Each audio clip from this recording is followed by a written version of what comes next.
Pembuatan KK baru. Bikin KTP elektron. Cetak kartu KTP. Buat KTP ulang. Lagi bikin KTP. Pelayanan sih baik sih, soalnya diarahkan. Kayaknya lancar-lancar aja sih, bagus sih. Ya pelayanan sih saking banyaknya kali ya orang ya. Jadi penuh lama antrinya. Alhamdulillah sih sekarang cukup simpel Pak. Nggak perlu ke desa, nggak perlu ke kecamatan, jadi langsung ke Dukcapil sini. Belum. Berkolaborasi? Belum tahu.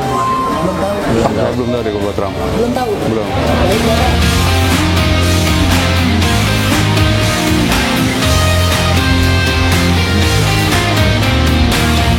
Dalam bahasa Sunda, Botram itu ngumpul bersama, makan bersama gitu ya. Nah, kemudian rencana saya waktu itu sambil membawa layanan. Jadi memindahkan filosofi Botram makan keluarga bawa masing-masing itu kita pindahkan ke dalam aspek pelayanan. Dan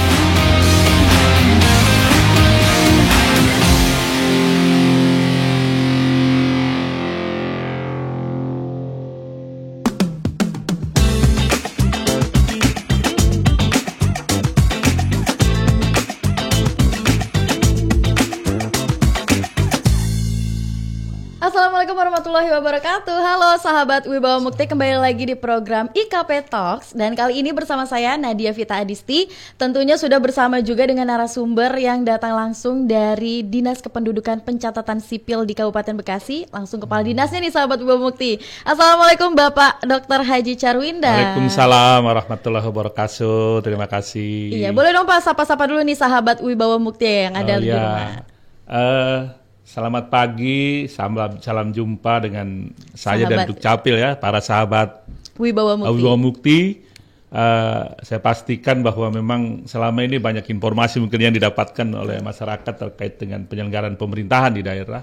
Dan hari ini mudah-mudahan juga saya bisa memberikan informasi terkait dengan tugas pokok saya hari ini, yaitu di Dinas Kependudukan Catatan Sipil. Betul. Saya pikir itu nanti coba kita bahas ya, informasi kepada masyarakat kita semuanya. Ya, sebelum kita mulai kita tanya dulu nih, apa kabar nih Bapak? Alhamdulillah sehat, walaupun Alhamdulillah. cuacanya ada gerimis tapi sehat lah alhamdulillah. Nyampenya tepat waktu ya, alhamdulillah ya.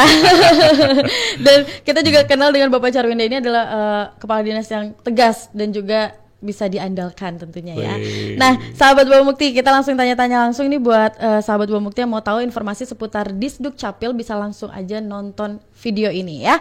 Bapak Charwinda, ada program baru nggak nih Pak dari Disdukcapil di tahun 2024 ini Pak? Ya, terima kasih barangkali sekali lagi kesempatan yang diberikan kepada saya bahwa kami semua di Dukcapil berusaha semaksimal mungkin untuk bisa memberikan layanan terbaik ya. Tentu dengan tagline kami membahagiakan masyarakat. Ini se-Indonesia Dukcapil tagline-nya adalah membahagiakan masyarakat. Nah dari judul moto atau tagline itu kami membreakdown kira-kira apa sih yang bisa kami lakukan dalam rangka mewujudkan untuk melayani membahagiakan masyarakat tadi. Ya alhamdulillah di tahun 2023 kami sudah banyak mungkin akan kita bicarakan nanti beberapa hal yang tindak lanjut dari hal yang tadi saya sampaikan membagikan masyarakat. Nah, untuk untuk resolusi tahun 2024 kami juga memang akan ada satu inovasi yang terbaru gitu. Mudah-mudahan teman-teman di Dukcapil bisa menyiapkan dengan maksimal ya. Itu namanya program barunya adalah Sabda Alam ya. Sabda Alam. Singkatan Sabda dari Alam itu apa Pak? Singkatan dari siap datang, bekerja dan melayani, akta kelahiran, akta kematian. Jadi informasi sementara aja sih dulu bahwa nanti kita ada semacam bukan bottom panic ya, apa namanya ya. Jadi ada aplikasi masyarakat tinggal ketika ada yang melahirkan itu tinggal menekan tombol aplikasi itu, kemudian terhubung dengan operator kita. Kemudian diverifikasi dan nanti operator yang datang langsung ke rumahnya. Langsung Pak? Langsung ke rumahnya. Jadi pas giliran dia menginfokan, kemudian kita validasi rumahnya di mana, tolong disiapkan bla bla bla bla itu ya. Jadi pelayanan kami termasuk juga kalau ada yang meninggal dunia. Nah di kami ini kan terkait dengan capaian target istilahnya terkait dengan akte kematian ini agak lamban. Karena masyarakat kita belum terbiasa ya untuk melaporkan. Kalau kelahiran, laporan kelahiran karena memang akta kelahiran Akte, menjadi ya. syarat ya dari proses perjalanan yang lain bagi anak itu insya Allah mungkin 99% sudah mendapatkan layanan itu dan memohon masyarakat. Tetapi ketika bicara laporan tentang kematian yang aktualisasinya kami mengeluarkan namanya akte kematian, ini agak lamban. Padahal proses laporan kematian ini menjadi sangat penting ya terkait dengan validasi data kita, data penduduk Kabupaten Bekasi, dan itu efek dominonya jauh juga terkait dengan BPJS yang harus dihandle pembiayaan oleh pemerintah daerah. Nah, inilah mungkin upaya-upaya kami untuk bisa paling tidak mendekati validasi terkait dengan data kependudukan kita. Walaupun memang secara nasional validasi data itu sudah dikelola oleh Kementerian Dalam Negeri, dalam hari Dirjen Administrasi Kependudukan Capil ya. Jadi sabda alam itu nanti dua hal tadi, bahwa ada kelahiran, ada kematian, itu tekan tombol itu, kemudian petugas kita akan datang. Jadi ini berbentuk aplikasi ya Pak ya? Rencananya begitu, semacam kayak rescue pelayanan cepat gitu ya, gitu ke masyarakat. Oke. Nah, untuk aplikasi Sabda Alam ini bisa didapatkan di mana nih Pak? Apa sudah bisa di-download sekarang atau Ya, masih proses? Prosesnya udah berapa lama? Kebetulan sedang berjalan prosesnya ya. Kemarin sih memang sudah di-launching oleh Pak Bupati, tapi penyempurnaan kita sambil berjalan. Jadi belum kita lakukan itu, insya Allah di bulan depan mungkin, ya setelah pemilu lah masyarakat bisa terlayani dengan program baru. Hari ini memang sudah kita lakukan kerjasama dengan berbagai rumah sakit gitu ya. Orang lahir itu ada 3 dokumen yang kita terbit. Jadi tadi Sabda Alam itu kalau secara ringkasnya kodenya 113. 1 kali tekan, 1 kali permohonan, 3 kali jenis layanan. Jadi kalau ada orang melahirkan itu ada 3 jenis layanan yang kita berikan. Yang pertama adalah akta kelahiran bagi anak. Kemudian KIA-nya juga dikeluarkan juga. Kemudian ada kartu keluarga yang keluar baru. Jadi sebagai pendatang baru di keluarga juga kita masukkan dalam kartu keluarga. Jadi 3 layanan sekaligus. Dan itu semua tidak yang bayar, gratis semuanya. Gratis semuanya ya nih sahabat Wibawa Mukti, semuanya gratis ya. Kalau ada yang minta pungutan biaya, lapornya kemana Pak? Betul, buat lapor ke kami, ke Dukcapil, nanti akan kami tindak lanjuti. Oke, nah tadi selain ada aplikasi Sabda Alam, nah saat ini berarti di Dukcapil Kabupaten Bekasi sudah memasuki ke era digital ya Pak ya, sudah mengikuti zaman ya. Betul. Nah selain itu juga ada yang namanya IKD ya Pak? IKD betul. Atau Identitas Kependudukan Digital. Nah betul. sejauh ini masyarakat Kabupaten Bekasi apakah sudah mengetahui dengan adanya pelayanan identitas kependudukan digital ini atau bagaimana Pak? Ya, tentu kami terus berupaya untuk mensosialisasikan ya. Utamanya memang kami mendahului dari instansi pemerintah ya, semua gitu, di dinas-dinas, para pegawai negeri, para guru dan lain sebagainya gitu.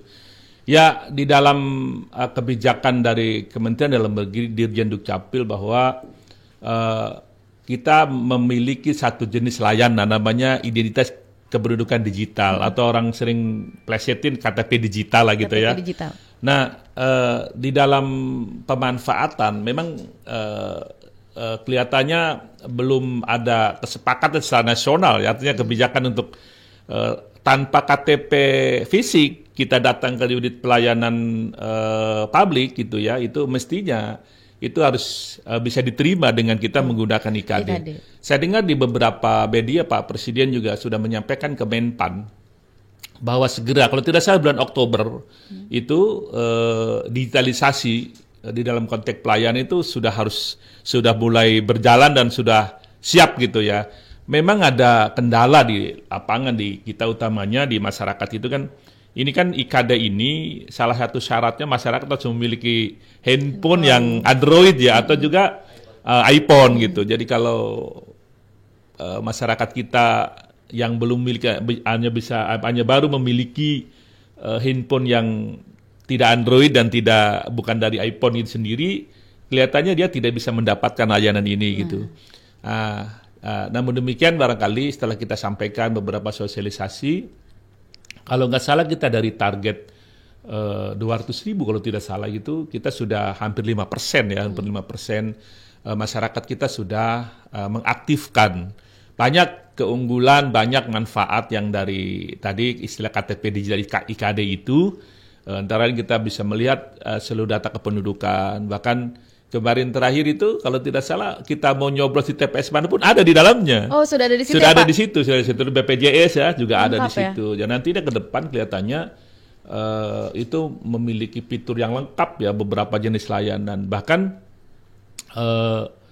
ya tadi kalau masyarakat selama ini juga disibukkan dengan fotokopi, KTP, segala macam, mungkin ke depan itu masyarakat menunjukkan saja, artinya menunjukkan IKD sudah bisa dipahami oleh pelayanan publik gitu ya. Seperti itulah kira-kira. Oke, untuk dalam perkembangan teknologi ini sendiri apa ya, bukan hanya masyarakat yang harus beradaptasi Ya, untuk betul. menghadapi perkembangan teknologi zaman sekarang ini, tapi Ya. kan dari dinas-dinas terkaitnya juga, Betul. terutama di Disdukcapil. Bagaimana ini Pak Disdukcapil beradaptasi dengan perkembangan teknologi yang ada? Ya, tentu bagi kami menjadi hal yang sangat penting ya. Karena kan salah satu poin bahwa layanan dasar, kalau kami justru bukan pelayanan dasar ya, kami itu dasar dari pelayanan yang lain. Betul.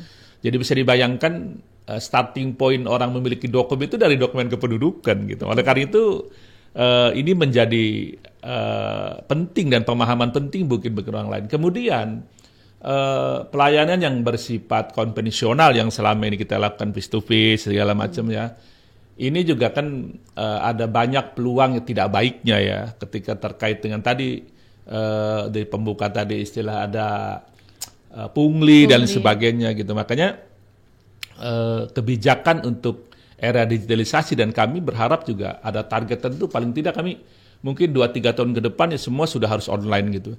Hari ini kami sudah ada platform online-nya sudah ada gitu yang disebut dengan Sitepak ya. Jadi orang bisa memohon pelayanan Adminduk ya. Adminduk ada 20 layanan Adminduk itu banyak sekali. Yang cuman kita kenal kan akte lahir ya, akte KTP. perkawinan, KTP. Kita banyak lah melakukan, ada 20 jenis layanan yang kita berikan ketika masyarakat membutuhkan dalam rangka proses administrasi atau hal lain setelah itu gitu. Jadi kami yang pertama kita dorong terus, saya sudah memutuskan juga nanti di tahun 2004 berjalan ini ada unit kantor apakah di dinas dulu, yang kita lakukan hanya bisa secara online. Kemudian beberapa kecamatan di perkotaan kita lakukan secara online. Kalau tidak online harus di-online kan. Harus di-online kan ya, Jadi Pak ya? kita akan mendorong, mempersiapkan masyarakat kita masuk era digitalisasi dalam pelayanan publik ya, kira-kira seperti itu. Nah, tadi ngomong-ngomong soal pungli nih Pak, Ya. Bapak sebagai kepala dinas mempunyai sanksi apa nih Pak untuk bawahan-bawahan Bapak misalnya atau anak-anak buah Bapak yang Terbukti terbukti pungli ya, melakukan betul. pungli Ya. seperti itu Pak, boleh Pak? Ya, kami justru mungkin juga ada yang tidak senang ya dengan statement saya nanti di tahun 2004 ini bahwa masyarakat harus mendapatkan manfaat dari kebijakan pemerintah yang selama ini atau beberapa tahun sebelumnya gitu, katakan KTP itu kan diidentikan dengan mahal ya, harus berbayar, harus segala macam itu. Jadi saya kurang tahu persis beberapa tahun, mungkin 5 tahun terakhir itu bahwa KTP tidak ada yang bayar.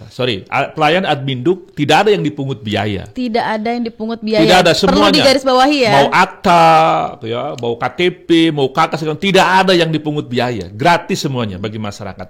Nah tentu kita pengen menjaga kebijakan ini biar juga jatuh ke masyarakat jadi bermanfaat ya. Tetapi faktanya memang di kami banyak laporan-laporan yang saya sih berharap mudah-mudahan itu hoax gitu, mudah-mudahan bohong ya, mudah-mudahan bohong. Tapi kenyataannya di lapangan banyak ya Pak. Mungkin karena saya belum membuktikan dan melakukan investigasi gitu. Oke. Ya jadi saya akan mengambil langkah-langkah bahwa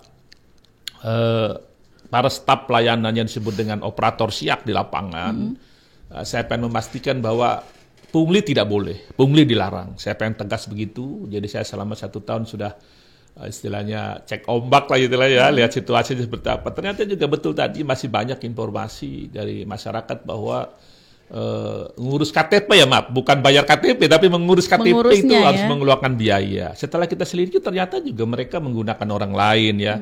Nah ini juga yang ingin kami sampaikan ke seluruh masyarakat bahwa layanan unit kami sudah ada di kecamatan. Bahkan nanti sebentar lagi tahun 2004 kita akan selenggara namanya Sami-Sami. Ada program inovasi Sami-Sami. Sami-Sami, baru Sabtu lagi tuh Pak. Sabtu Minggu siap melayani. Sabtu Minggu jadi tetap buka Pak? Bukan, insya Allah nanti kita akan jalan dan bahkan keliling. Oh, jemput bola ya Pak? Iya, jemput bola. Jadi program kita ada Sabtu Minggu siap melayani. Sami-Sami namanya keren. inovasinya. Tepuk tangan dulu untuk Disdukcapil. Terima kasih. Jadi kenapa kami munculkan itu? Karena memang kita sadar bahwa mungkin juga 30% atau berapa saya tidak persis, masyarakat Bekasi bekerja di perusahaan ya. Betul. Dan yang saya dengar untuk mengambil cuti itu kayaknya sulit sekali ya. Bahkan juga kendala layanan kan tidak selesai 1 hari gitu ya. Nah, mudah-mudahan kami tadi pengen membahagiakan masyarakat tadi, kami akan mengambil satu kebijakan melakukan layanan Sabtu dan Minggu. Kemudian juga kami juga punya program namanya SIDEPI. SIDEPI itu Sisir Desa Pilihan. Sisir Desa Pilihan. Itu jadi desa pilihan untuk apa, Pak? Ya, kami sadar bahwa dari tempat penduduk ke tempat layanan kantor kecamatan ada yang jauh. Oleh karena itu, saya minta ke camat untuk menyisir desa-desa mana yang kira-kira tadi kendalanya terlalu jauh dengan tempat layanan. Kami yang datang ke sana. Jadi sisir desa pilihan, namanya SIDEPI. SIDEPI ya. Sisir desa pilihan. Ya. Oke. Nah, Bapak untuk upaya untuk mencegah ataupun menanggulangi data kependudukan yang palsu ataupun tidak valid itu seperti apa Pak dari Disduk Ya, Capil? kami ingin menyampaikan ke masyarakat ya, sepanjang ada permohonannya ke kami gitu, nggak usah ke yang lain gitu. Bahkan mungkin kan begini ya, kenapa masyarakat mungkin menjadi jalur lain? Kami mengintrospeksinya tidak hanya juga kesalahan masyarakat, tetapi bisa jadi informasi belum sampai. Betul. Nah, kami tidak bertanggung jawab juga kalau misalnya ada orang yang mengatakan bahwa di tempat ruko anu bisa bikin KTP gitu kan. Bisa saja kan gitu ya, bisa saja. Tetapi kami selama ini, siapapun juga yang datang ke kami dan dia memberikan permohonan untuk mendapatkan fasilitas pelayanan Admindu, itu tidak ada alasan untuk tidak kami layani. Nah, himbauan saya bahwa jangan menggunakan calo, jangan datang ke tempat layanan yang bukan resmi dari kita. Gitu ya. Jadi di kita ada dinas kependudukan ada layanan, kemudian di kecamatan semua ada, kemudian kami juga membuka layanan tempat yang lain. Contoh di Pasar Sentral Lipo Cikarang, ada di situ. Kemudian kami juga lakukan layanan di BTC Bekasi Timur. Itu gabung dengan Mall Pelayanan Kota Bekasi. Karena awalnya ada informasi di Mall Pelayanan itu bahwa banyak warga Kabupaten Bekasi yang ingin memerlukan pelayanan di situ. Ternyata kan ini punya kota deh. Nah, kami sudah melakukan MOU dengan PTSP Kota Bekasi dan kami disiapkan satu tempat untuk pelayanan di situ. Dan silakan masyarakat, misalkan Tambun Selatan, bahkan dari mana saja. Oh ya, kemudian berikutnya juga di SGC. SGC juga ada. Kami juga siap di tempat-tempat keramaian itu kalau ada masyarakat yang memang mau sambil belanja ya silakan urusan mereka. Kemudian kami juga ya tadi hasil dari SIDEPI tadi kami mengambil keputusan di Marakas ya, daerah terjauh dari Kecamatan Babelan itu, perbatasan dengan Tarumajaya. Di sana Pak Lurahnya memfasilitasi kami untuk disiapkan tempat, kami juga membuka di sana. Jadi saya menghimbau kepada masyarakat, kami sudah banyak layan. Bahkan ke depan nanti saya bilang tadi kita dalam waktu yang di tahun 2004 ini kita akan melayani ya sami-sami kemudian SIDEPI gitu ya. Itu secara online gitu juga ya, ada Sabda Alam secara juga online ya, Pak. Nanti masyarakat kalau ada yang melahirkan, ada yang keluarganya meninggal dunia, tinggal nanti tekan tombolnya, kemudian nanti petugas kita menghubungi, disiapkan sesuatu, nanti petugas kita yang datang ke rumah dan kita langsung proses di situ gitu ya. Langsung kita berikan. Ini semata-mata tadi dalam rangka kita memutus mata rantai yang selalu disebut dengan istilah pungli gitu ya. Pungli, tidak mulai ya. lewat ladang lain ya. Oke. Gitu. Nah, saya lihat-lihat juga nih Pak di Instagram dan juga di media sosialnya Disduk Capil. Ternyata Disduk Capil ini punya band ya Pak? Oh iya, betul. Band musik ya, dan Iya. juga suka ciptain lagu-lagu juga nih untuk Betul. masyarakat Kabupaten Bekasi khususnya. Bisa jelasin nggak Pak mereka ini siapa sih Pak? Iya. Artis bukan Pak? Artis Dukcapil. Artis ya. Dukcapil Iya. ya. Jadi saya begitu masuk ke Dukcapil September 2022. Itu saya kalau pulang sore sudah melihat staf saya pada latihan main musik gitu ya. Mungkin seneng dia ya, dari awal mungkin seneng. Nah, oleh karena itu saya muncul gagasan di kepala bahwa wah ini nanti kami akan datang ke sekolah-sekolah dengan pemilih pemula, layanan KIA. Itu kayaknya lebih enjoy ya, lebih senang ya kita sambil bawa alat musik itu gitu. Jadi semua personilnya, penyanyinya memang dari Dukcapil. Kemudian disebut namanya bandnya band Simpro namanya. Band Simpro. Ya. Simpro itu kependekan dari siap melayani, mudah prosesnya. Ini tagline kita di dalam rangka menerjemahkan istilah Pak Bupati kan makin berani ya, mantapkan kinerja, bekerja dan melayani. Nah, pemahaman itu kita breakdown dalam konsep pelayanan kami gitu, sehingga kami mengeluarkan kebijakan bahwa kami tagline-nya adalah Simpro. Siap melayani, mudah prosesnya. Jadi tidak ada yang sulit di Dukcapil itu. Dan kami siap kapanpun juga. Semua Bahkan kami dipermudah. sekarang kita sampaikan ke masyarakat, kalau misalkan ada RW yang ada keluhan dari masyarakatnya begitu banyak, 500 orang, 100 orang, kami siap untuk datang. Diundang untuk memberikan layanan. Dan ini sudah banyak terjadi. Di Serang Baru, kemudian kemarin di Lipo Cikarang itu itu juga RW yang mengundang dan kita datang ke sana gitu. Jadi kami juga menyampaikan di beberapa tempat, kalau Bapak Ibu saya bilang sebagai RW, sebagai RT, masyarakat mengeluh gini, panggil kami, suratin kami dan kami siap datang. Nah, gitu. Sigap ya di Sigap, Dukcapil ya, siap. mantap. Oke Pak, lanjut lagi kita juga tahu kalau di Dukcapil ini mempunyai pelayanan yang namanya Botram atau berkolaborasi terus melayani. Betul, nah, betul. hingga saat ini apa ya? Yeah. Nah, kemarin itu sempat yang terakhir di Tambelang ya Pak? Terakhir di Cikarang Selatan ya. Cikarang Selatan Cikarang ya. Nah, siapa nih Pak yang menggagas program Botram ini Pak? Ya, jadi gini, awal saya masuk di Dukcapil sebagai pemimpin baru kan saya tentu pengen memperkenalkan. Waktu itu saya sampaikan dalam bahasa Sunda, Botram itu ngumpul bersama, makan bersama. Betul. Gitu ya. Kemudian rencana saya waktu itu sambil membawa layanan, sambil main band gitu kan, sambil di masyarakat itu melakukan pelayanan Abinduk gitu, KTP dan sebagainya. Nah, tetapi ternyata ketika ngomong awal, Botram dari harfiah itu cuman bawa makanan gitu, kemudian menjelma menjadi layanan gitu. Dan ini mendapatkan apresiasi ya ketika kita lombakan dari inovasi. Ternyata menjadi juara pertama ya, pertama lomba inovasi antar perangkat daerah gitu. Alhamdulillah kami diberikan penghargaan itu. Ternyata jadi memindahkan filosofi Botram makan keluarga bawa masing-masing itu kita pindahkan ke dalam aspek pelayanan. Datang bareng-bareng, membawa layanan bareng-bareng, memberikan layanan bareng-bareng ke masyarakat. Nah, jadi itulah yang kita laksanakan dan mendapatkan apresiasi baik dari Bupati. Karena mungkin di tempat lain tidak ada gitu. Mungkin di berbagai tempat yang lain ada banyak jenis layanan dari Dukcapil, tetapi dia tidak memfasilitasi layanan yang lain. Alhamdulillah dari awal kita melaksanakan di situ ada 16 tenan yang ikut hadir, beberapa dinas gitu. Kami waktu itu belum mensosialisasikan ke yang lain. Kemudian berikutnya di Cibitung itu sudah ada 22 yang ikut. 20 perangkat daerah yang ikut bersama kami memberikan layanan ke masyarakat.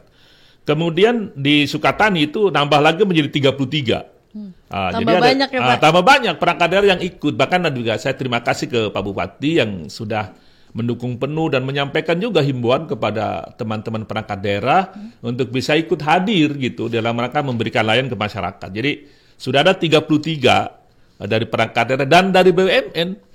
Ada BPJS Kesehatan, ada BPJS Ketenagakerjaan, kemudian ada dari kantor pos itu. Mereka ikut sama-sama memberikan layanan ke masyarakat. Termasuk juga instansi non pemerintah ya, swasta kayak rumah sakit.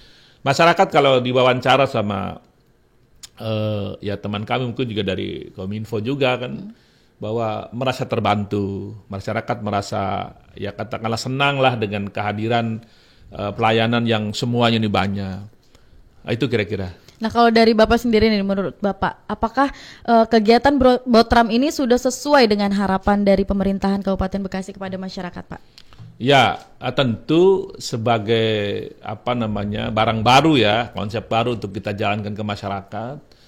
Saya menilai bahwa memang ke depan perlu disempurnakan gitu. Tetapi poinnya adalah di dalam kegiatan Botram itu ada sekurangnya ada 4 manfaat yang kita share atau berikan ke masyarakat ya. Yang pertama adalah bahwa masyarakat memiliki akses layanan, tidak hanya satu jenis layanan. Bahkan kalau ada yang pengen daftar kerja punya kartu kuning, di situ dia bisa dapatkan. Bahkan kalau merasa ini badan kok nggak enak, ya periksa kesehatan, gratis di situ dilakukan. Kemudian yang biasa donor darah jauh misalnya ke tempat PMI, dia datang PMI di sana. Kemudian juga yang mungkin memperpanjang kendaraan, pajak kendaraan, Samsat juga hadir di sana. Yang mau mengubah SPPT PBB, yang mau bayar, yang mau daftar baru, di Pemda juga hadir di sana. Jadi artinya saya melihat bahwa inilah negara hadir ya di tengah masyarakat, dan masyarakat mendapatkan layanan. Sejatinya kan beradanya pemerintah memberikan layanan, dan ini aktualisasinya seperti itu gitu. Nah, kemudian juga yang kedua bahwa di sana kita ada panggung ya di sana, di samping band Simpro selalu tampil. Juga kadang-kadang ada juga artis yang lain yang tampil gitu, sehingga masyarakat merasa tertarik. Kemudian karena saya mantan Kadisdik ya, jadi saya tadi dulu punya keinginan bahwa anak-anak di sekolah itu selalu latihan kesenian, menari, tetapi jarang ditampilkan. Nah, Botram ini memberikan kesempatan loh kepada anak-anak kita untuk bisa disaksikan oleh orang tuanya, oleh orang lain gitu, cara bersama-sama. Dan ini saya pikir menjadi kebanggaan ya, baik dirinya maupun juga keluarga. Termasuk juga kesenian daerah. Jadi kalau ada kesenian daerah yang pengen tampil dikenal oleh masyarakat, kita juga mengundang untuk bisa tampil di panggung itu. Nah, kemudian yang ketiga adalah ada aspek kesehatan. Karena Botram diawali dengan senam bersama. Senam pagi bersama luar ya. biasa itu, Masya Saya juga Allah. sempat ikut beberapa kali tuh Pak Botram. Oh gitu ya, Pak. ya senam Senam bersama. bersama. Kemudian berikutnya saya sampaikan dulu informasi kait dengan manfaat yang kita dapatkan. Oke. Bahwa disinilah tempat bertemunya walaupun singkat antara pemimpin dengan masyarakat. Makanya Pak Bupati alhamdulillah setiap kegiatan Botram hadir ya di sana. Kemudian berikutnya lagi bahwa Botram yang terakhir, ada manfaat bagi pengembangan usaha atau mengenalkan UMKM. Karena kita hadirkan UMKM di sana gitu. Nah, dari tenan-tenan itu yang hadir itu ke semua dinas menyampaikan beberapa informasi tentang wewenang yang dia miliki. Jadi syarat perizinan apa yang harus ditembus. Masyarakat saya pikir banyak mendapat informasi kalau dia datang ke sana gitu. Nah, yang terakhir bahwa kita juga pengen mengembangkan wisata kuliner tadinya ya. Jadi dari kecamatan itu kita kasih space juga tenda untuk kuliner gitu. Saya pikir beberapa masyarakat yang kita tanya khususnya pedagang merasa berterima kasih. Jadi di situ ada persoalan ekonomi, ekonomi masyarakat merasa terbantu karena orang hadir di situ pastilah mungkin karena ada yang jajan beli produk UMKM. Itulah saya pikir manfaat yang dirasakan ya, bukan kita yang dirasakan oleh masyarakat saya pikir seperti itu ya. Oke, melihat antusias dari masyarakat nih Pak, dari Botram-Botram yang sebelumnya, apakah di tahun 2024 Botram akan tetap ada? Ya, jadi karena ini hal baik ya, hal baik. Pak Bupati mendorong dan mengatakan ke saya bahwa kalau bisa semua kecamatan mendapatkan kesempatan. Nah, oleh karena itu tahun 2024 saya mohon kepada camat untuk bisa memfasilitasi kita dari tendanya dan segala macamnya, dan kita akan datang di 23 kecamatan dalam 1 tahun ya. Nanti akan kita jadwalkan secara bergiliran, kemudian mudah-mudahan nanti karena situasi sebentar lagi mau pemilu gitu, kita lakukan Botram setelah pemilu deh. Misalkan ya seminggu setelah pemilu baru kita tidak khawatir, barangkali tujuan kita nggak ada unsur politik. Kita pure sepenuhnya adalah negara hadir memberikan layanan kepada masyarakat. Jadi semua kecamatan nanti kita bisa datang ke sana. Bahkan tadi saya pagi ini punya ide juga, pengembangan dari konsep Botram. Di samping kan saya tadi sampaikan ke Pak Bupati juga, nanti akan juga yang konsep awal yang terakhirnya akan kita sampaikan juga. Pak Bupati kalau bisa di acara Botram bisa bertemu dengan tokoh masyarakat. Jadi ada poin menyerap aspirasi ya, di samping kita menyampaikan layanan, kemudian ada hadiah tertentu, ada datang dari BPJS segala macam, itu banyak hal-hal yang ada suratan massal juga, camat mengadakan itu nggak apa-apa, kata itu lebih memeriahkan ya. Nah, kami punya ide juga bahwa pengen semua desa itu dihadiri Botram. Jadi bukan kecamatan lagi nih ya, Pak? Pengennya. Tetapi bagaimana konsepnya? Kalau dari kita mungkin nggak kejar. Kita akan serahkan nanti camat untuk membuat Botram desa nanti. Oke. Nah, jadi pengembangan dari itu, kecamatan mungkin bisa meminta desa semua untuk bisa menyiapkan sarananya segala macam. Nanti layanan datang ke sana gitu. Karena kan kita tahu kalau kita di dalam pelaksanaan di kecamatan tentu tidak semua desa terkunjungi gitu ya, dan masyarakat mungkin masih agak jauh. Oleh karena itu nanti saya akan lapor ke Bupati, mudah-mudahan bisa kecamatan bisa menyelenggarakan Botram desa. Jadi leadernya camat gitu. Kemudian kami sebagai Dukcapil kan juga punya unit layanan di kecamatan. Nanti dia berangkat ke sana juga. Jadi semua masyarakat di desa bisa terlayani semuanya. Jadi yang jauh dari kantor kecamatan bisa ikut merasakan Botram juga ya Pak ya? Betul. Nah rata-rata keperluan masyarakat, keperluan untuk membuat dokumen apa aja sih Pak di kegiatan Botram itu Pak? Ya, kalau Kebanyakan. kebanyakan ya tentu kalau saya lihat dari stand yang ada ya, itu pasti di Dukcapil ya yang banyak sekali. Masyarakat tidak hanya membuat KTP sebenarnya, banyak yang ada perubahan data. Jadi kelengkapan data dalam kartu keluarga itu kan yang melahirkan, tadi ada dinambah baru ya. Yang bercerai kan statusnya menjadi duda dan menjadi janda. Kemudian yang tadi yang meninggal gitu, membuat akte kematian gitu ya. Ya, kemudian yang kedua kalau saya lihat di BPJS Kesehatan ya, dan nanti ada dinas sosial yang merekomendir bahwa yang bersangkutan layak untuk mendapatkan itu. Kemudian juga dari dinas pendidikan juga sama yang kartu pintar itu ya, Indonesia Pintar. Kemudian dari dinas tenaga kerja yang kartu kuning saya lihat juga banyak. Jadi semua yang hadir ya ini belum tersosialisasi karena mudah-mudahan ini dari teman-teman di bawah Mukti bisa juga membantu, bukan membantu Botramnya, tetapi membantu masyarakat menginfokan ya. Mempublikasikan mempublikasikan. Karena tadi masyarakat mudah-mudahan tahu bisa hadir di sana. Kemudian, ya harinya hari libur ya, hari Sabtu gitu. Jadi, kita memberikan ruang. Ada banyak pertanyaan dari teman-teman perangkat daerah. Kenapa sih Pak kok hari Sabtu gitu? Kami tadi alasannya bahwa tidak semua masyarakat bisa hadir di hari kerja. Oleh karena itu, kami mengambil hari Sabtu untuk layanan tersebut itu. Oke. Nah di tahun 2024 ini ada bocoran nggak nih Pak? Bulan apa Pak Botram akan dimulai? Oh ya, ini kita kan sekarang sedang cuacanya ini sedang cuaca politiknya itu kan cuaca politik sebentar lagi kita akan mengadakan pemilu ya, 14 Februari. Dan kalau tidak salah 2 hari yang lalu ini di dalam tahapan pemilu ini sudah masuk kepada kampanye akbar, istilahnya kampanye lapangan. Saya sudah koordinasi dengan Bawaslu, dengan KPU bahwa ketika kami datang pun juga tidak ada unsur politiknya gitu. Semata-mata kami hanya pengen memberikan kebahagiaan masyarakat untuk menyampaikan layanan.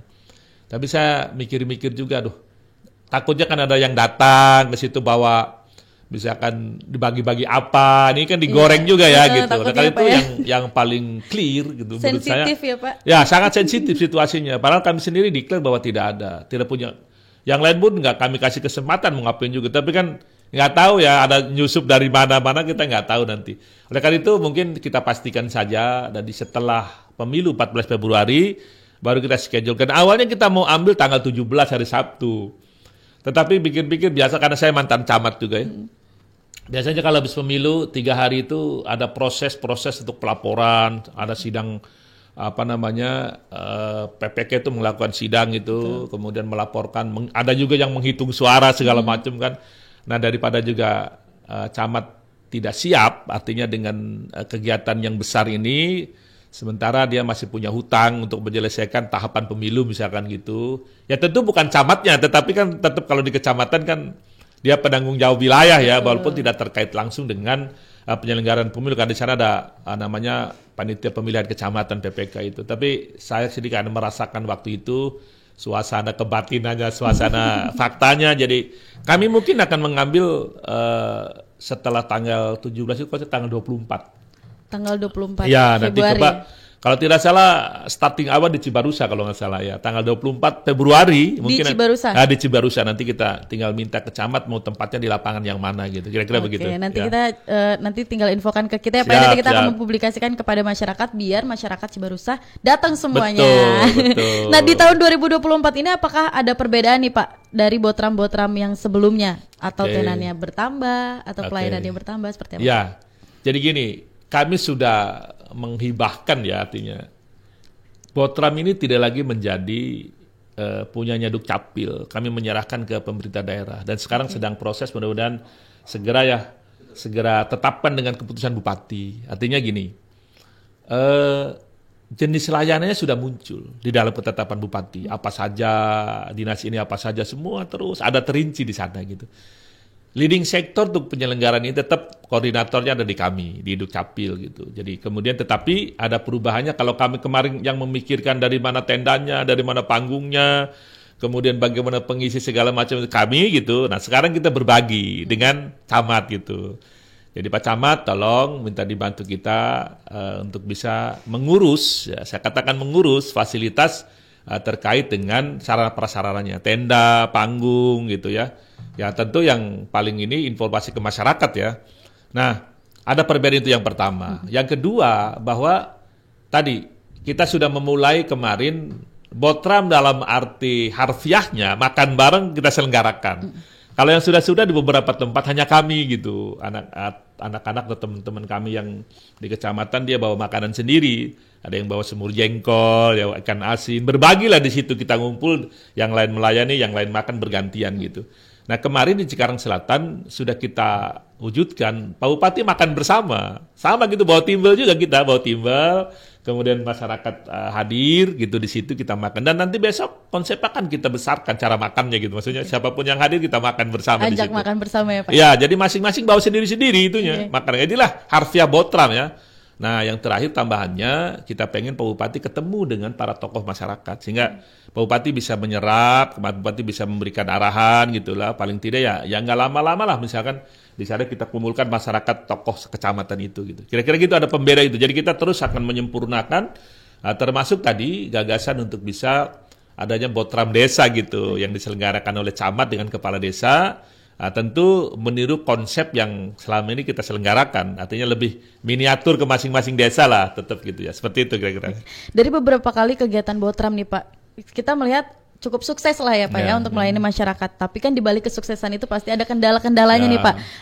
Apa saja nih Pak kendala yang dirasakan dari Disduk Capil selama menjalankan kegiatan Botram ini Pak? Ya kemarin kendala yang utamanya kita kan ya bukan kendala ya ada memaksimalkan komunikasi dengan unit lain ya. Terutama penyiapan sarana tadi karena tahun 2023 yang lalu itu kami itu kan awalnya dadakan nggak ada pengalokasian anggaran. Nah, karena itu kami kemarin meminta bagian umum ya untuk bisa memberikan fasilitasi itu gitu. Nah mudah-mudahan besok itu. Kemudian yang kedua ada beberapa contoh misalkan kemarin kita sampaikan dalam rapat terkait dengan layanan dari perpustakaan. Di sana itu alhamdulillah luar biasa ada pendongengnya disiapkan buku gitu ya. Nah, tetapi pemberitahuan kepada sekolah mungkin kurang tersosialisasikan. Satu, yang kedua, saya lihat tempat anak untuk membaca atau mendengarkan dongeng mesti ada tempatnya gitu. Nah, kemarin saya sampaikan, tolong gimana caranya begitu datang, misalkan ada sih menggelar tiker atau apa segala macam, tapi kayaknya kurang representatif menurut saya. Kemudian juga koordinasi ya terkait dengan masing-masing segmen itunya. Kalau misalkan tadi membaca itu anak-anak ya, mesti harus koordinasi dengan beberapa sekolah untuk bisa anaknya hadir di situ, membudayakan membaca, kemudian kalau cara mendongeng, kemudian mendengarkan dongeng segala macam lah di situ. Nah, termasuk mungkin dinas-dinas yang lain, contoh misalkan dinas pertanian atau juga dinas peternakan. Kemarin dinas perikanan. Kemarin dinas perikanan kalau tidak salah menampilkan UMKM ya produk dari peternakan dari perikanan. Saya bilang kalau dimungkinkan adanya pelatihan lah, walaupun singkat di situ, bagaimana cara beternak. Kan sekarang sudah banyak ya muncul melihara lele itu di pot atau apa tuh. Coba ada nggak pelatihan seperti itu secara singkat? Silakan mereka yang menghubungi gitu para customernya lah istilahnya ya, para pelanggannya itu silakan lah. Mau ditempatkan di misalkan meminjam ruangan kecamatan atau ruangan sekolah atau apa silakan. Yang pasti kita tadi berniat untuk membahagiakan masyarakat dengan hadir membawa layanan kita. Karena begini, kalau saya perhatikan kalau masing-masing itu memberikan layanan sendiri-sendiri, kayaknya juga repot ya. Betul. Harus nyiapin itu tinggal datang. Nah, sarana sudah disiapkan tinggal datang, tinggal mungkin dia tadi. Siapa yang orang yang berkepentingan dikasih tahu. Kemudian apakah ada informasi baru? Karena begini juga, bahwa namanya melayani masyarakat tidak harus dalam bentuk dokumen layanan keluar. Informasi menjadi penting. Betul. Contoh misalkan Bekasi ini daerah industri misalkan. Nah perindustrian misalkan bisa menyampaikan ada berapa ribu sih. Kemudian juga produknya apa saja. Misalkan ada produk mobil, bagaimana sih bikin mobil. Saya pikir masyarakat berhak juga untuk mendapatkan informasi itu. Nah juga yang lain. Jadi misalkan kayak tata ruang. Di mana sih bangunan yang dibolehkan untuk bikin pabrik di mana. Saya pikir itu tadi. Makanya kami dalam kesempatan ini juga mudah-mudahan teman-teman di masing-masing perangkat daerah, jadi ingatlah bahwa dibuatnya lembaga perangkat daerah adalah tujuannya memberikan layanan ke masyarakat. Jadi tidak mesti dalam bentuk dokumen, segala sosialisasi informasi menjadi penting hari ini. Kira-kira begitu ya. Oke. Bapak, ini kita kan konsepnya santai, bisa sambil minum Pak. Tehnya Pak ya, takut keburu dingin nih. Ya, makasih. Dan sahabat Bawa Mukti juga nih, kita mau ngingetin kalau misalnya di Botram itu kalian tinggal langsung aja datang. Tidak perlu memikirkan lagi. Mungkin kalau misalnya mau bawa uang buat jajan Pak ya, jajan di UMKM Kabupaten Bekasi ya. Oke, kita lanjut lagi nih Pak, menjelang pemilu 2024. Persiapan dari Disduk Capil sudah sejauh mana Pak? Ya, kalau kami pemberian layanan reguler tentu tiap hari juga buka ya. Nah, khusus untuk persiapan pemilu, tunggakan kami itu 2. Apa aja tuh Pak? Yang pertama, kita harus memastikan anak-anak kita yang usia pemula masuk dalam pemilu ber-17 tahun, itu kita harus terekam dia. Dan syukur-syukur ketika belangkonya tersedia banyak, kita akan layani, kita berikan langsung belangko KTP-nya. Inilah kita punya program namanya Kampus 17. Kampus 17. Apa itu Pak Kampus 17 Pak?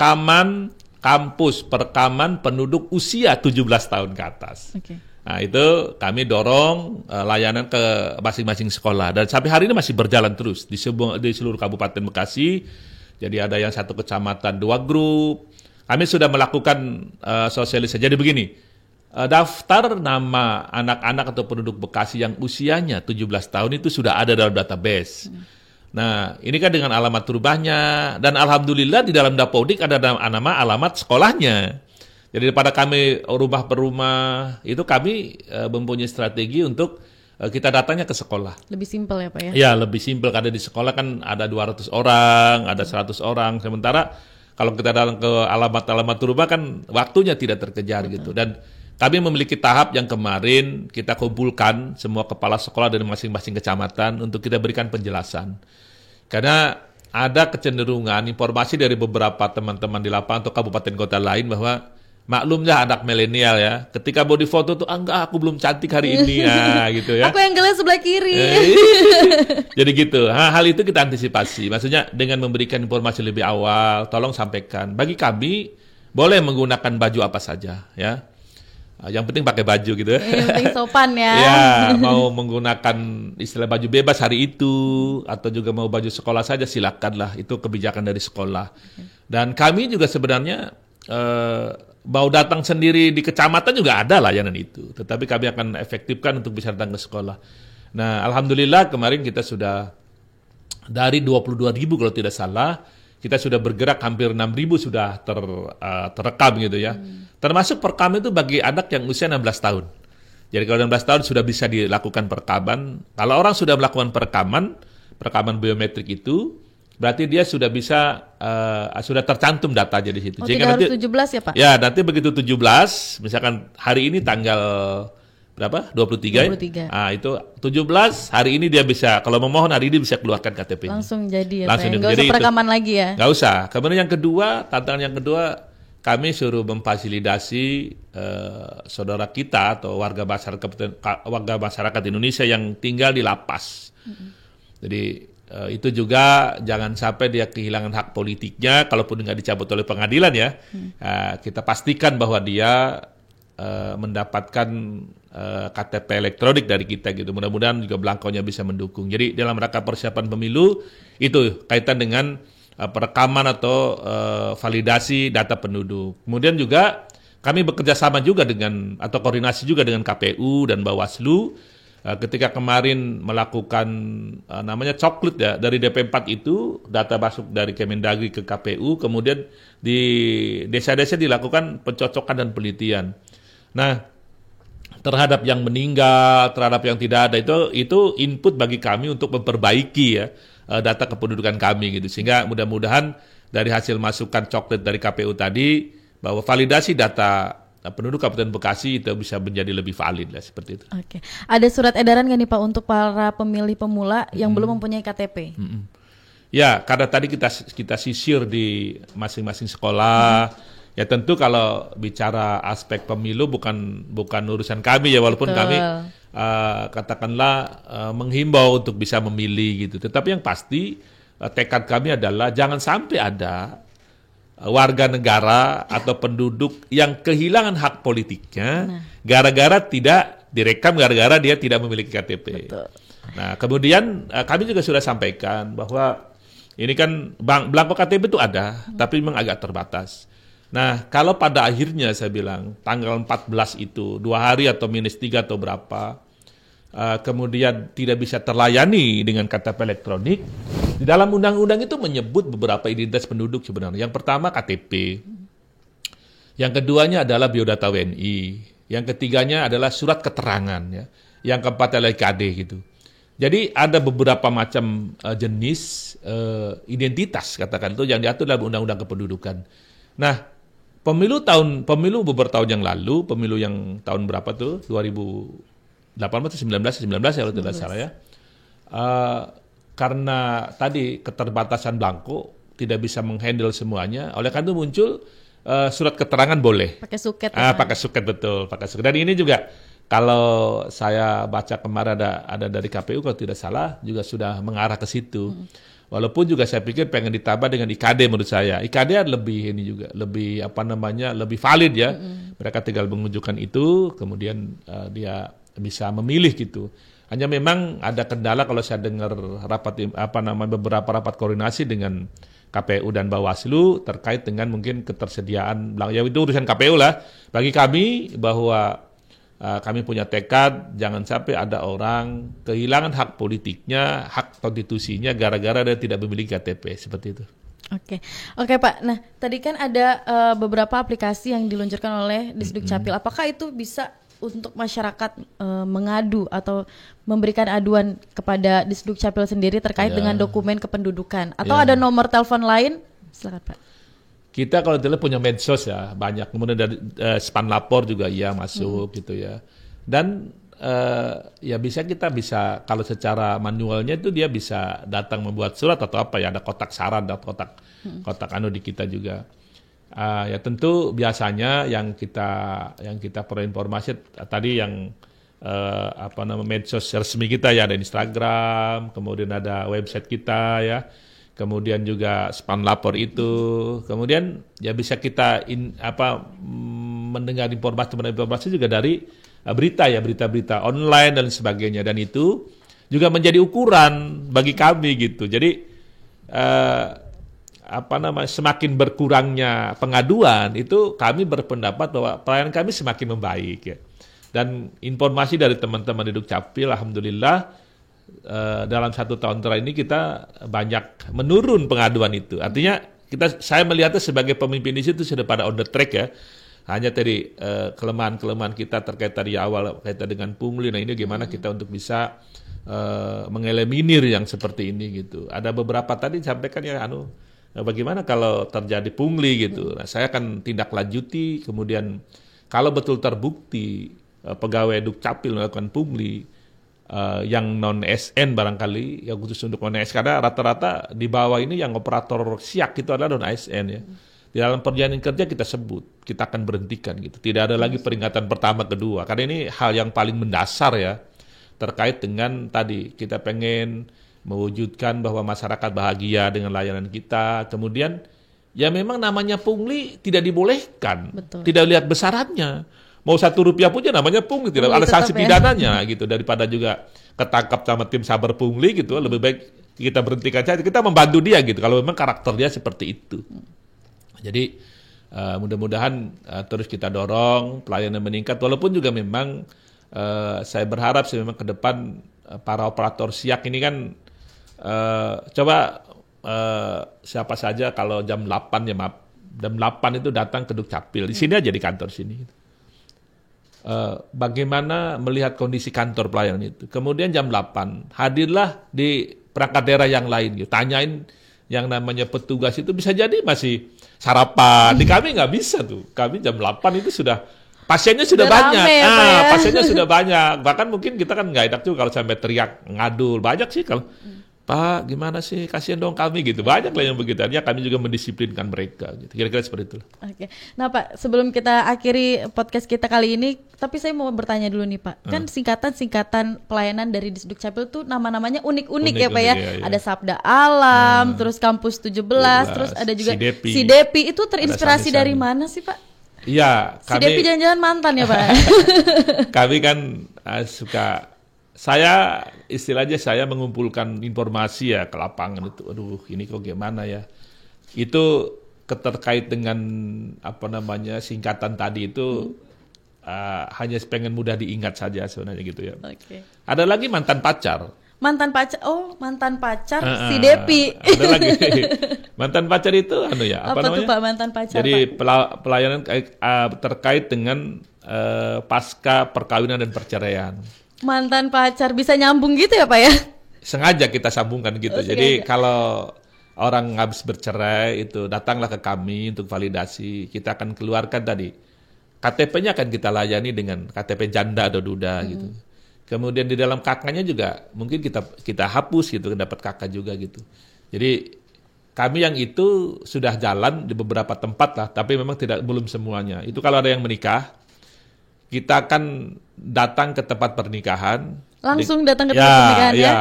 Teman masyarakat belum tersosialisasikan. Kemarin kita sudah kumpul dengan Kemenag ya. Kita sudah koordinasi dengan kepala KUA.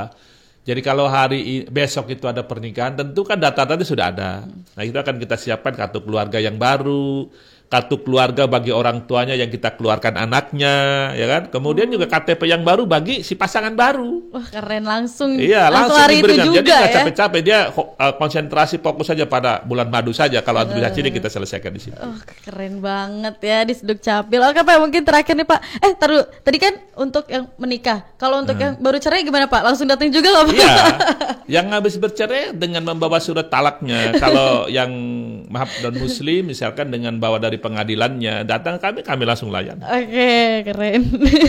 Boleh nih Pak kasih pesan dan juga himbauan kepada masyarakat nih Pak untuk terakhir Pak. Ya. Untuk membuat dokumen kependudukan. Baik, semuanya masyarakat Bekasi yang mungkin mendengar atau juga melihat podcast ini dari Bawah Mukti, saya selaku Kepala Dinas Catatan Sipil menghimbau yang pertama terkait dengan kesadaran memiliki administrasi kependudukan. Jadi tolong dilengkapi karena begini, ketika kita sudah masuk ke wilayah, misalkan contoh waris ya, kalau sudah di pengadilan pasti nanti ditanyakan kalau orang yang meninggal mana akta kematiannya. Nah, kemudian yang kedua, ketika Bapak Ibu sekalian masyarakat Kota Bekasi menginginkan layanan, jangan lewat calo ya. Datanglah ke tempat pelayanan. Kemudian kalau petugas kami meminta uang, laporkan. Gitu. Insya Allah kami akan tindak lanjuti bahwa itu tidak dibolehkan. Gitu. Dan ini kebijakan pemerintah bahwa seluruh layanan Adminduk tidak ada yang bayar. Ya, gratis semuanya ya. Gratis. Kemudian terakhir kami ada berbagai macam jenis kegiatan ya. Artinya kami sebut dengan istilah inovasi kami. Ada tadi kita sampaikan lewat Botram, kemudian lewat Sami-Sami ya, Sabtu Minggu siap melayani, kemudian juga kami punya Si Depi, ganti keliling ke masing desa mana. Termasuk sekali lagi saya mempersilahkan untuk Pak RW atau juga Pak RT, sekiranya misalkan ada banyak masyarakat situ yang memang belum memiliki dokumen kependudukan, itu kami silakan diundang dengan kop surat RW-nya, tapi formal gitu, sehingga nanti tidak ada pendapat orang lain yang ini kok Bapak itu yang undang datang, ini kok enggak. Jadi yang undang adalah lembaganya. Silakan untuk bisa gitu. Kira-kira lebih seperti itu. Kami juga ingin menyampaikan permohonan maaf barangkali layanan dari kami Dukcapil masih banyak persoalannya gitu ya. Di kaminya semangatnya sudah begitu, belum tentu juga sampai ke Muara Gembong juga begitu ya. Tapi ini menjadi masukan bagi kami untuk terus mensterilkan, mendisiplinkan petugas kami yang ada di lapangan, sehingga nanti tadi kami bisa mewujudkan bahwa mudah-mudahan masyarakat bisa bahagia dengan layanan kami. Terima kasih. Amin. Terima kasih Bapak Charwinda atas waktunya dan juga informasi-informasi yang sudah diberikan kepada masyarakat Kabupaten Bekasi melewati IKP Talks ini. Dan selamat bertugas kembali ya Pak ya. Terima kasih sudah datang ke sini. Terima Selamat kasih. bertugas kembali, sehat selalu karena Amin. Bapak banyak banget nih kegiatannya. Iya. Oke sahabat Wibawa Mukti, itu tadi ngobrol-ngobrol kita di IKP Talks bersama dengan Kepala Dinas dari Disduk Capil yaitu Bapak Dr. Haji Charwinda, dan sudah memberikan berbagai macam informasi kepada masyarakat dan pelayanan kepada masyarakat tentunya yang sudah sangat keren banget dari Disduk Capil yang sudah sungguh maksimal, semaksimal mungkin ya. Dan sahabat Wibawa Mukti, jangan lupa untuk selalu saksikan IKP Talks ya di YouTube channel kami di Wibawa Mukti TV. Saya Nadia Fitadisti pamit undur diri, sampai jumpa dan terima kasih. Wassalamualaikum warahmatullahi wabarakatuh.